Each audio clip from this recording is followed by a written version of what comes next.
You call yourself a man? You know you're a lying, low-life, motherfucking gambling degenerate prick. You know that's what you are? Well, hello you degenerate fucks, and welcome to the Degenerate Gambler. It's Thursday, the 11th of January. I'm just back after a Christmas break. Probably should have recorded last week, but just still in that sort of fucking Christmas mood where you don't know what day of the week it is, you know. I only sort of got back to normal about Wednesday, Thursday, and I hadn't done any research on bets or anything, so wasn't really much point. But yeah, so look, today I'll just go through a brief recap of Christmas, and I have two bets for this week. I have a main bet and an overs bet. Just on that, so back to doing overs. I did have an over bet up just before Christmas, and I was unlucky with a few overs bets over Christmas, so I'm going to give this a go for maybe a week or two, and then I might even mix in some both to score. That was another bet I was waiting on over Christmas. I was waiting on Oxford to score a goal at home against Mansfield for a bet. I think was that Boxing Day or the day after Boxing Day. I can't remember. No, it might have been New Year's Day.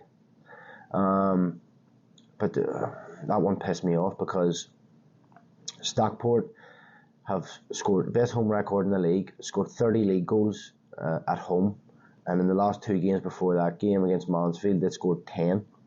They won 2-0 and 8-0. You know, and then they couldn't muster a goal against Mansfield, who, to be fair, Mansfield have a great away record. I think they have the best away record in League Two, but that was the point of the both to score, you know, great home record versus great away record. So look, I did have a lot of bets that were close, not too many up. So I'll go through them just quickly. So I did have a few super boosts up, and I did get some free bets, so we'll talk about that. So the first real bet I had was Villa United. I had 20 quid on Villa to beat United and both to score, which was an early payout. Thankfully, because United obviously came back and won. And the funny thing was that while I was sitting watching it, both me and my father-in-law both had 20 quid on it.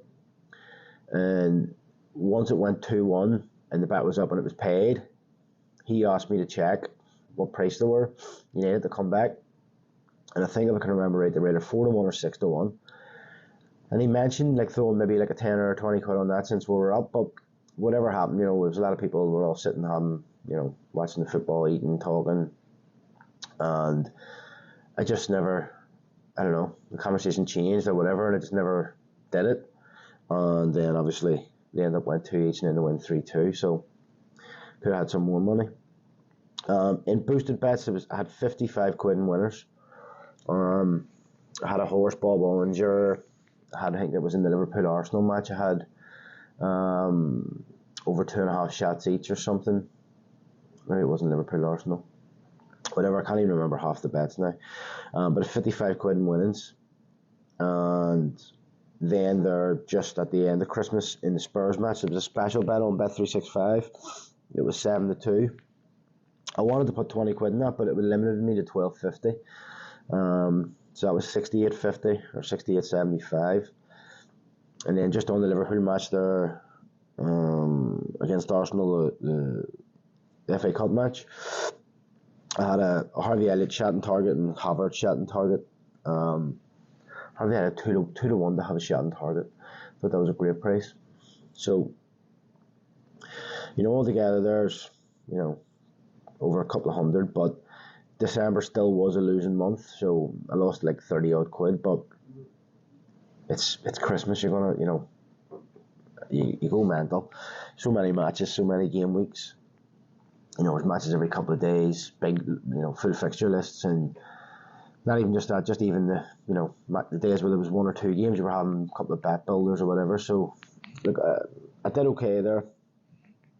It wasn't the biggest, you know, worry to me, but it's just this season I'm basically only still about 200 quid or maybe less up for the season. So it looks like unless I get my act together, it's going to be one of those seasons where I make maybe a small amount of profit or a slight loss. But just gambling the way I do, with accumulators and stuff like that, you're fighting against the bookie, always. A couple of good things over Christmas was that there was some good offers on Bet365. Now, I did have an issue with them. I'll talk about that for a minute, but and one of the things was the Liverpool-Newcastle match. They did, if you bet a tenner, you would get a fiver for every goal scored. And, there ended up being 6 goals, but it was capped at 25 quid. So that was 25 quid in free bets.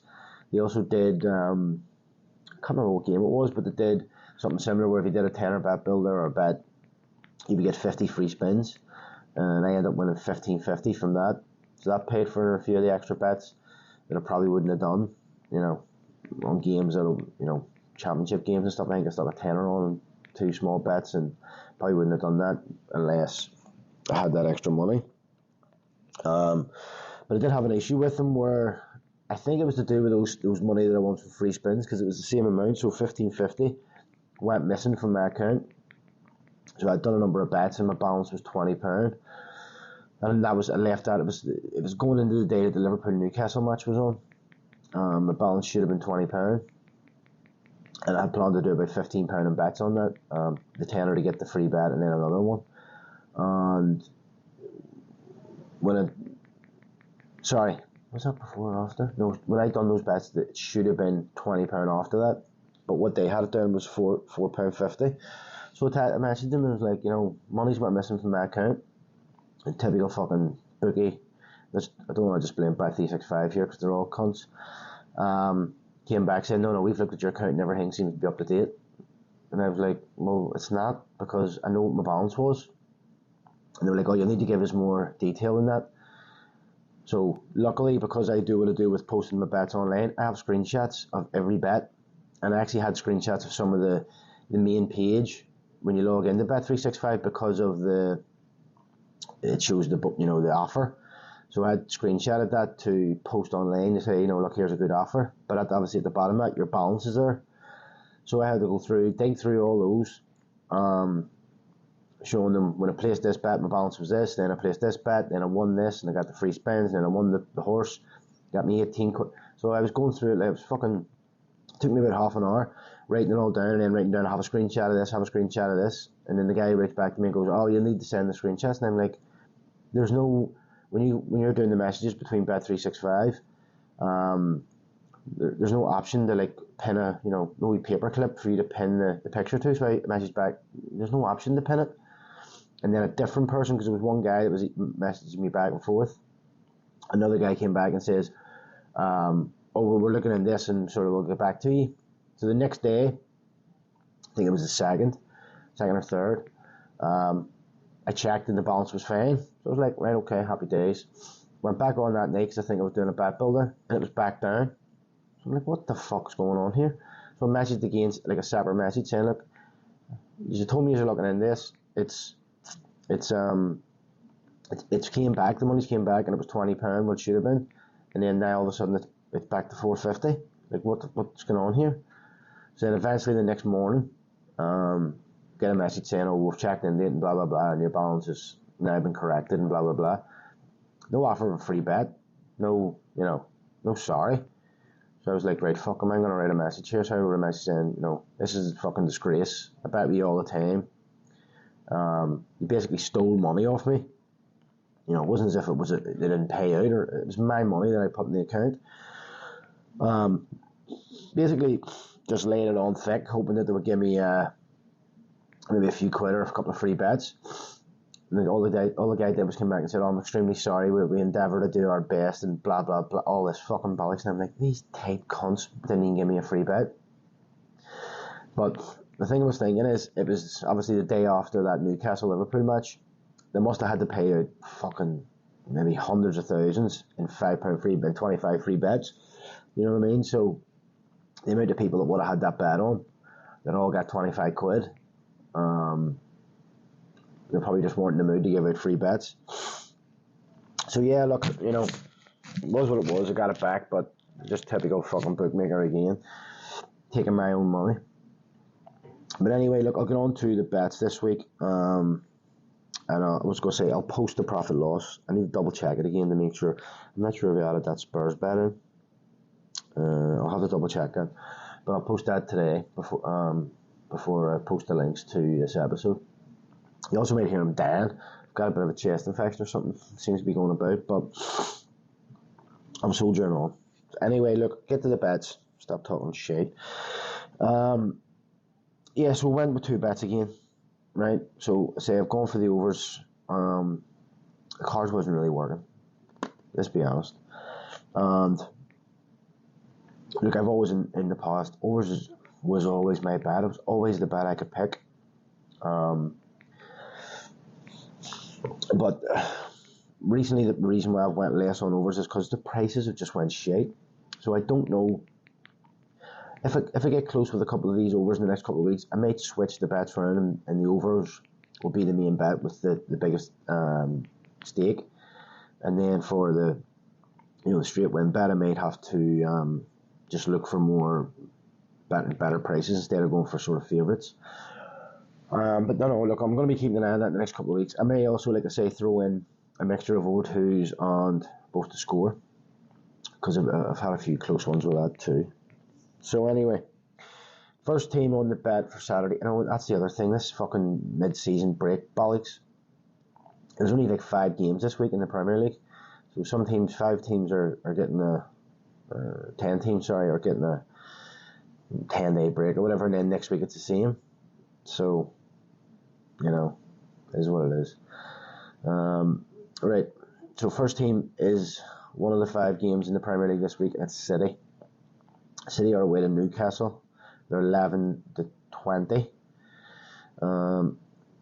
I'll go through these quickly and I'll come back for the reasons. Next, it's Portsmouth at home to Orient. They're 4-7. Mansfield away to Morecambe, 11-20. Southampton at home to Sheffield Wednesday, 2-5, and Bolton at home to Cheltenham, 2-5. Now, I also was going to have Leverkusen, but that 2:30 kickoff pisses me off, so it does. But if you wanted to swap one of those out, I think Leverkusen are around about the same price as Southampton and Bolton, around 2-5, or maybe even be a bit better than that, maybe around 11-20, maybe just under 1-2. Hold on, actually, I'll pull that up. Let me see. Germany. Yeah, Leverkusen are 1-2. But that 2:30 kickoff pisses me off. But it's one of these teams you don't fancy and you want to change it, work away. So I'll come back for the reason. So City, obviously City, it's City. You know what I mean? They're probably going to go on a run here and fucking potentially win the league. That's what they tend to do when it comes to the new year. Now, they have got a few injuries. Haaland may be back. He may not. I think De Bruyne will be back because he's been in the squad, hasn't he? So currently City are 3rd. They have a game in hand. Newcastle are 9th. Form, City 4th, 10 points. Newcastle are in terrible form. They've only got 3 points. In the recent form, home and away, Newcastle, decent home form, 3 wins and 2 defeats. City 4 wins in a row away. They lost the game before that against Villa. But this is just more about City doing what City do. Once it hits the new year, City become fucking some other beast. Right, next into League One. And Portsmouth at home to Orient, as I said. Portsmouth, as we know, are top of the league. Yeah, 2 points clear. Orient down in 12th. Recent form. Orient's actually in good form. Portsmouth aren't. Orient have got 10 points in the last thing, in the last 15 out of the last 15. Portsmouth only got 5. But in the home and away form, Portsmouth have 1-2, a couple of draws in there. Orient, they've only got 2 wins away from home. They were against Cambridge and Cheltenham, 2 not great teams. They were beat by Bolton, who's up there with Portsmouth, and then they also lost in the cup. So their away form isn't that great. I'm just hoping that top of table thing will help me there. Next in the League 2, Morecambe v Mansfield. So Mansfield, as I said, I think they have, so they're second in the league. Morecambe are 17th. Form, Mansfield 10 points, Morecambe 5. But let me just see, I don't need to check this, but yeah, well, Mansfield joint best away record in the league. So let's look at the recent home and away form. So Morecambe have 1 win and 5, and that was 5 games ago. That was in October. They drew, lost, their last 4 away. And as I said, they won the game before that. Mansfield won their last 3 away, including beating Stockport 2-0, who's Stockport are top of the league. Next, up to the Championship, is Southampton. So, look, Sheffield Wednesday are in decent form recently, but Southampton, they're sitting third. Sheffield Wednesday, 22nd. But they've done well to dig themselves out of the bottom. They're only 3 points now away from being safe. Recent form, Southampton top, 13 points, but Sheffield Wednesday, 9 points. They're actually 6th on form, 3 wins in the last 5. Looking at recent home and away form, so Southampton have won 5 in a row at home. Sheffield Wednesday, 2 wins away, which is not bad. They beat Preston, they beat Stoke, but they have 3 defeats as well away from home. So Southampton's good home form, 5 in a row. I hate seeing that 5 in a row. Sometimes that puts me off. But then lastly, we're back to League 2, League 1. Sorry, that's Bolton. Bolton, I think Bolton are second or third, aren't they? Bolton's second behind Portsmouth. Cheltenham, 22nd in the relegation zone. Only 3 points away from being safe, but in the relegation zone, again in good form. So Bolton second with 12, actually joint top 12 points, but Cheltenham are there with 10 points. Let's look at recent home and away form. Excuse me. So Bolton 4 wins and a loss. In that loss against Bristol Rovers, I backed them. What do you know? But 4 wins. Cheltenham, although their form's good, their away form is not great. So they lost their last game. They won the game before that in a draw and 2 defeats. So only 1 win in the last 5. So yeah, look, that bet only pays 7-1 after the bonus. So I have 2 points on it. It's getting me £80 odd. Not the biggest bet in the world, but look, I'm looking for winners at the minute. So that's the bet. Moving on to the overs. So I'll just run through these and give you the prices. So Huddersfield, Plymouth, 4-6. Reading, Port Vale, 9-10. Stockport, Walsall, 3-4. Wrexham, Wimbledon, 4-6. And Blythe, Banbury, 19-20. That pays about 18 to 1. So it's just under 100. Yeah. So I'm happy with that one too. Before I let you go, let's have a little look into midweek. So the AFCON starts. I'm not sure what date it actually starts. Maybe Monday. But the group games. Actually, Saturday there's a game. No, that's the first game. Saturday 8 o'clock, Ivory Coast. So it's something else to gamble on. But so Tuesday night, there's a League 1 game, a League 2 game, 6 in the National League, 5 in the National League North, 5 in the National League South. There's 5 FA Cup replays. There's an EFL trophy, I think that's the semi-final. Serie A, there's a game, and then there's 3 games in the AFCON. Wednesday, there's 3 FA Cup replays and 2 games in the AFCON. And then Thursday, there's 3 games in the AFCON. So that's it. Bets picked. Hopefully get back to more of a routine of getting these up and getting my research done early. But yeah, that's basically it. So just leaves me to say, if you are doing a bet, good luck and happy punting. Here, get the fuck out of here. Yeah, thanks. Let me find out you fucked up. I'll leave you wherever I find you.